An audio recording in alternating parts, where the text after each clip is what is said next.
We're going to be installing this something brand performance oil pressure gauge. Going to be a simple setup. I picked this up from AutoZone. Don't mind the Walmart bag here. So let's just remove it, see what comes in the kit. And if you're looking for the same one, this is the part number. And as I said, this came from AutoZone. It was like $32. You can pick it up probably cheaper online. I didn't check prices, but I needed a gauge because we got an LS in this, and my gauge ain't working no more on the oil pressure. So we're just going to go manual. It's a pretty gauge, though. I don't know about the quality. It feels mostly plastic. It's got an easy twist on tightening ring. Whoa, that's amazing. I like that. The old school ones, or the cheaper ones, usually got like a clamp that goes like that. So we got a light right here. And it says it's backlit. Can we tell what color it is? Backlit includes 4 modes for changing colors.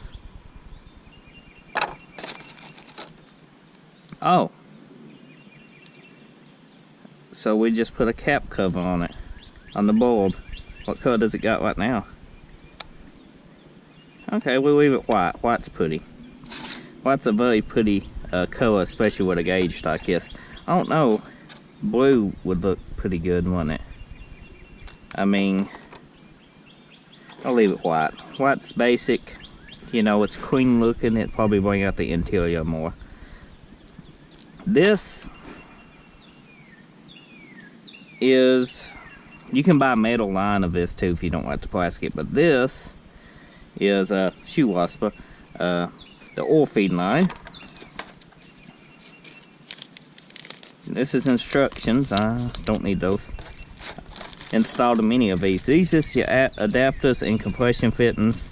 This is one that will screw onto the back of the gauge. Oh, it's done got it. It should have the little thing inside of it. It does. Okay. And these is adapters and stuff that you may need. It gives you a spare one of these, because there should be one inside this. So you get a spare one, so if you actually need, nope, you don't. Never mind. Just got one. Okay. This is an adapter in case you got a different size hole that this don't fit into. Then you can adapt it into this. Just like so. Now I'm not sure what size mine is. We will try it out in just a moment. Take some wrenches underneath the truck with us. Hopefully you can see all this. I'm going to try and make this as detailed as I can with the equipment that I got without getting aggravated, you know, because setting up a camera different times can get frustrating. Let's take a 1/2 inch, a 3/4, 7/16. We take a 13 and a 12. That's a 10. We won't need a 10. We take a 13. I don't think it'll be 4. We take a 14 too. Now let's crawl under the truck and put this here so we don't lose it. I might try to put the gauge in the factory location. I don't know. I have no idea. Maybe not. We shall see. Oh. And there we go. Maybe I did need that 15. No. Okay. Loose. And yeah, I drilled this. This is aftermarket. And I installed this, and I got like 0 oil pressure. The factory gauges on these trucks are notorious of not working. They got resistors that go bad and they don't read correctly and stuff, and the needle broke off mine, so you can't tell what oil pressure you at. It was like, how much oil pressure you got? It's like all of it, and the needle broke.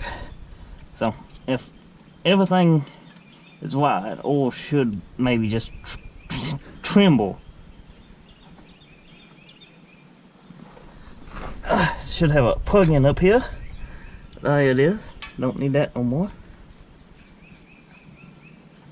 Keep this for a spare. There's an oil.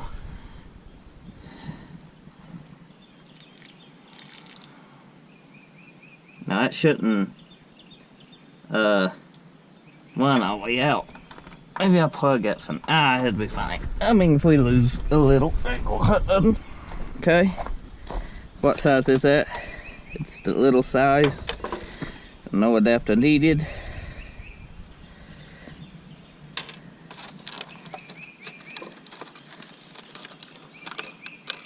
Come here, you.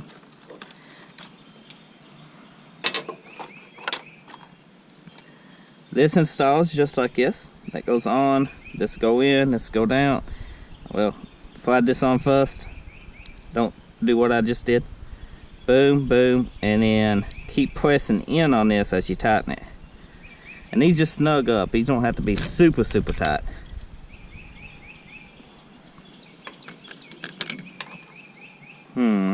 It's not 3/8.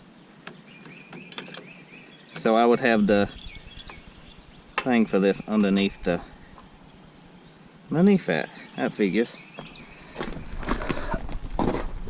Oh, we quit leaking, yay!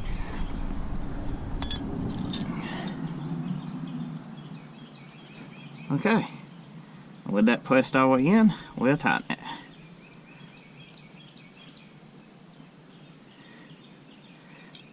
Whoops.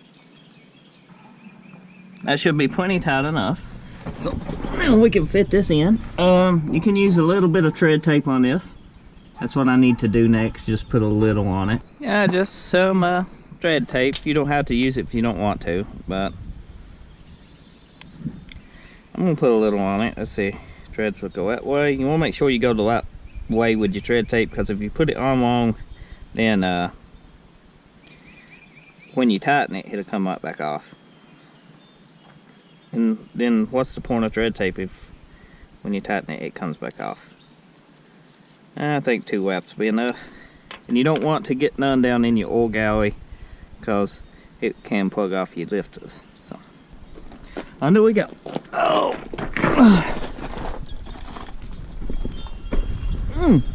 At least it's a nice day out. And I'm not off the top of the engine doing this. It's going through the floorboard, I think. Can't remember exactly. This wire can go over here out of the way for now. We can take that completely out. That's run to my gauge. Pow! Pow. So nice. Now we need to find a place to mount the gauge.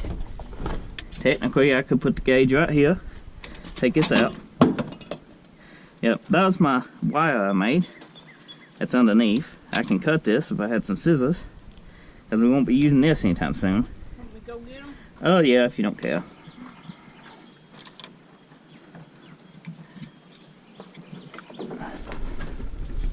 Okay.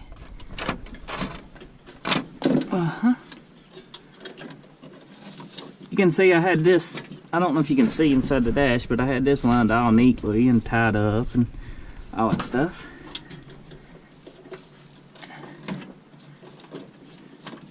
And we should be able to pull it through the floorboard now. Should be once I get it here. I hate to cut this big nice piece of wire here. There it is. And that's where we had it going through the floorboard. So we can actually feed a line through that. Put some silicone around it. How we moved the line made it easier to install. Hopefully it'll fit. I apologize for my dogs barking, but I was going to run it here, but I just put it inside this. Right here, oil pressure. And all I did was take a soldering iron and melt all the way around this big part where to fit in. Then it's got this twist tab, and it just butts up against that perfect. Might get the rest of the gauges like that, don't know yet. So I need to pop these out. These is contacts, you can bend them or cut them. And that's probably what I'm gonna do. I probably want that oil pressure thing right here where its light would be. What I did, I fed this up through here.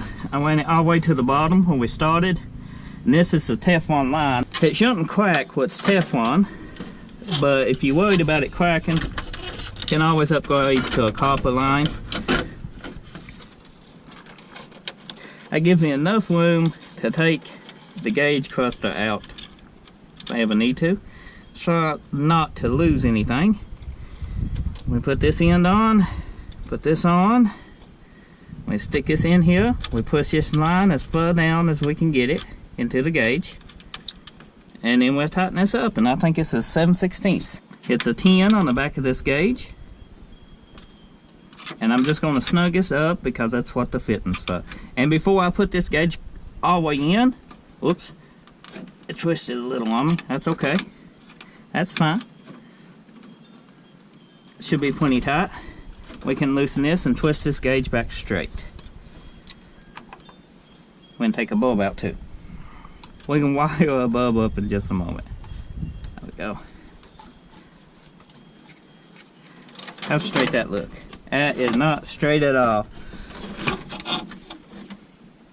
Okay, it should be tight. If it's a little off, we can always adjust it. It looks good enough for the women we date.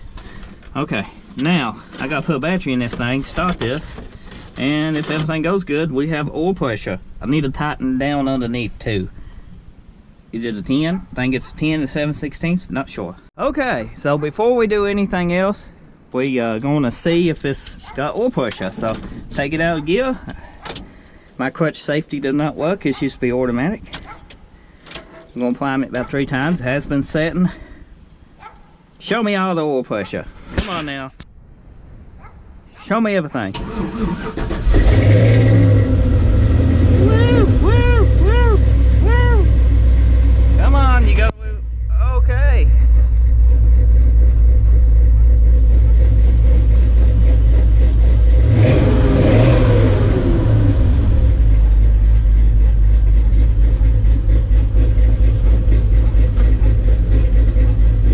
Normal LS oil pressure on a freshly built engine with a high volume copo spring. Dip, dip, dip, dip, dip, dip, dip, dip, dip, dip. My other one is set up just a little, and yes, it is cam. And while it's running,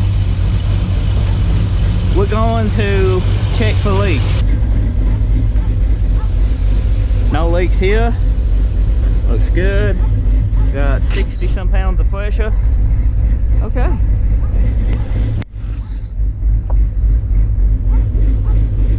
And it should go to 0 when we turn the engine off. So these is your hot and your ground. They hook up to your lights. You want them come on with your park lights. You can tie into your existing wiring harness. The black is the ground, the white is the hot.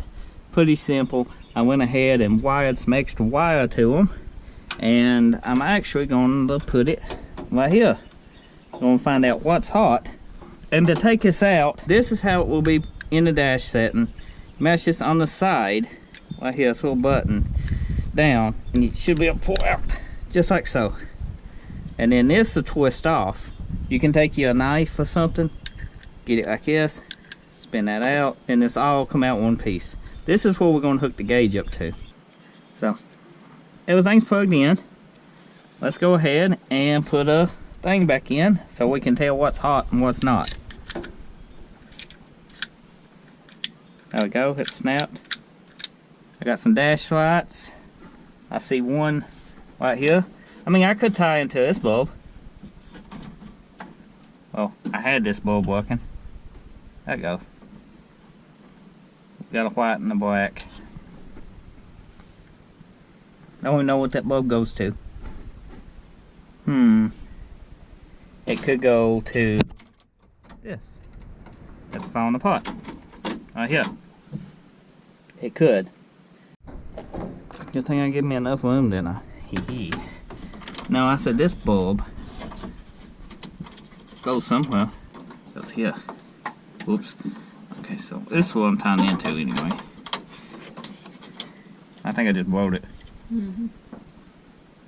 No, it's just loose. Okay. Where's my... So that's hooked up. We got it wound. Should have plenty of room here to hook a gauge up and remove it when we install more. What we did that for, so we have room to work on something. Think ahead. Because if you just take all the flack out of something and then you go to, you know, install it later and you're like, oh shit, I shouldn't have done that. No, maybe you shouldn't. You should maybe give you a little extra wire though, you know, so you can hook it up later.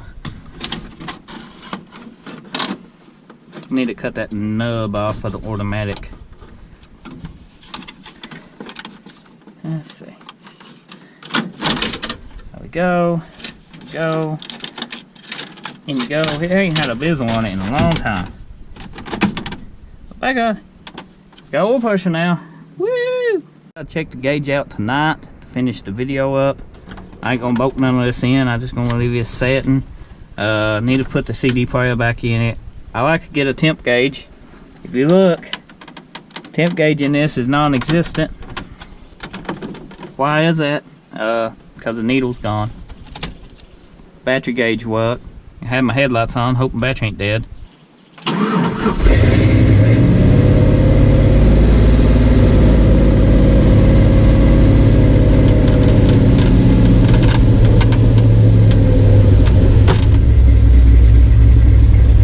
PSI.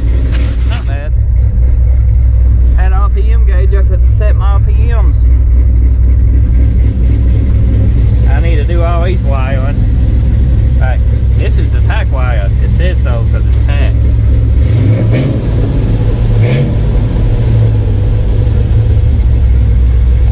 Let it run a few more minutes.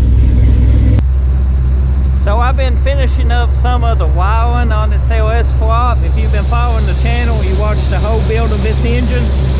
I went ahead and extended the map wires up here because it was a little tight once we got the loom in here. It holds 60 pounds of pressure, and since we tied into that light, we can control the dim on that. And when we tie it into the bulb, we can control all the brightness on that. I just left it white. I could probably put red or blue in it. I mean, or green. I don't know. All you have to do is flip them over the bulb. But I don't know, it was easy install. I might get some more gauges to match this, and they don't look bad. I could use an RPM gauge, put an RPM here and put a fuel here. It could be done because I'm supposed to have a clock in that area. It didn't come factory with it, so need a temp gauge and a battery gauge. I like this. You can buy them two different ways. The electronic ones is flip, you know, across the top, kind of like the battery. But I like this one, which shows 60 to 100. So I probably won't bother changing that one. Oh no, let me know in the comment section below what you thought about this video. Hopefully you found it helpful. And I'm going to start this big bad boy back up. Let it idle for a bit because it is a new rebuild and I was having oil pressure issues till I changed my oil filter and that went away. That's one of the reasons I put a manual gauge in it.